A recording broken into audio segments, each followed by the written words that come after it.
So today in these two videos we're going to go over 7.1 and 7.2.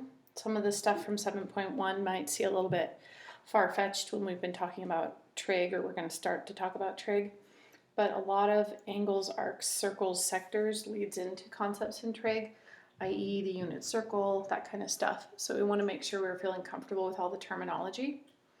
Say I'm looking at a coordinate plane. I can look at the 4 quadrants, 1, 2, 3, 4, and I'm looking at a theta, some angle, and it starts here and it goes to here. This is referred to as the initial to the terminal.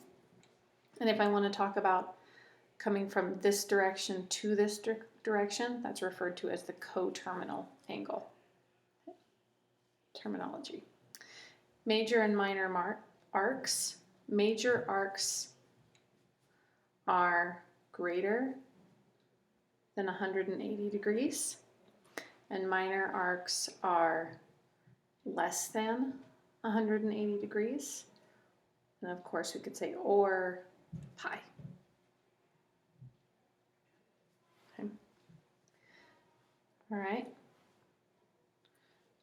One other thing to think about when you're thinking about angles is that if I take R1 and S1, where theta is a continuous angle here, that S1 divided by R1, or S2 divided by R2, or S3 divided by R3, so long as theta is continuous through all of these, then this will be a true statement. Then S1 is to S2 as R1 is to R2, or vice versa. S1 is to R1 as S2 is to R2. So you could set up a bunch of ratios there from that idea.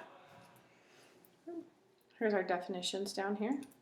Again, remember, or radians pi, or in terms of radians pi.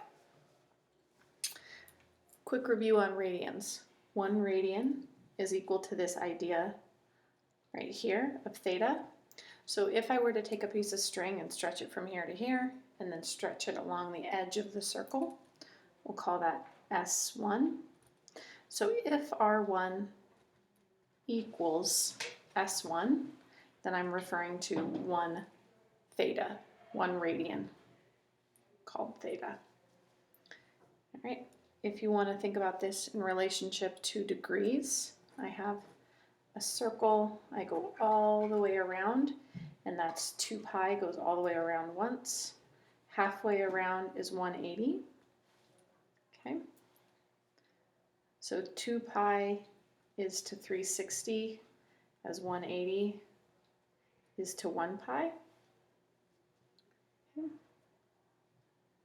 So that is 1 radian. So it's 2 pi radians to get all the way around, or 1 pi radian to get halfway around. So 180 divided by pi is the value of 1 radian.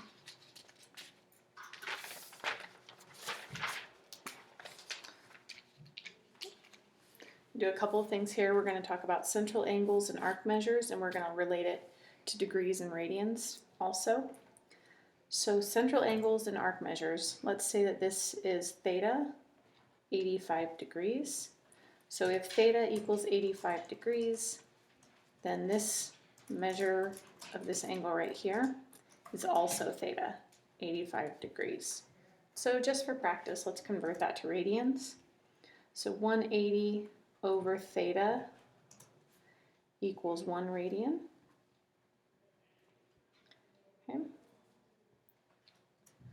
So I'm just going to make a little ratio table here just for thinking about this. Degrees are to radians. So 1 pi, 180. So 85 is going to be divide by 180, multiply by 85. To do the same thing here.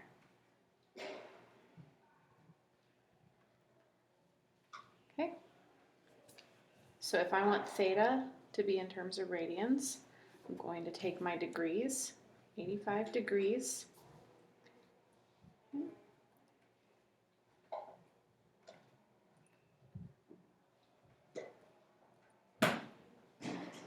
and I'm I'm going to multiply it by pi and divide out my 180. And then just simplify there. So this is my conversion to radians.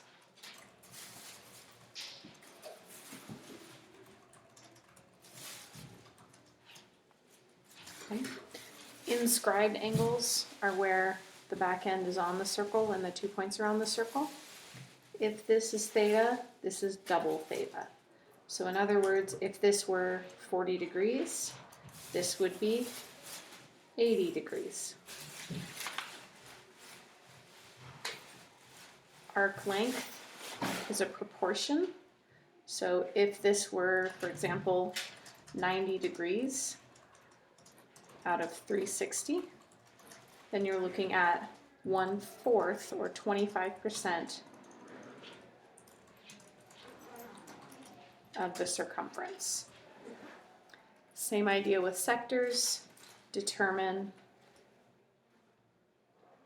the percent that we're looking at and then multiply that by the total area. This number right here will be the percentage. In 7.2, we're going to review the unit circle and trig functions.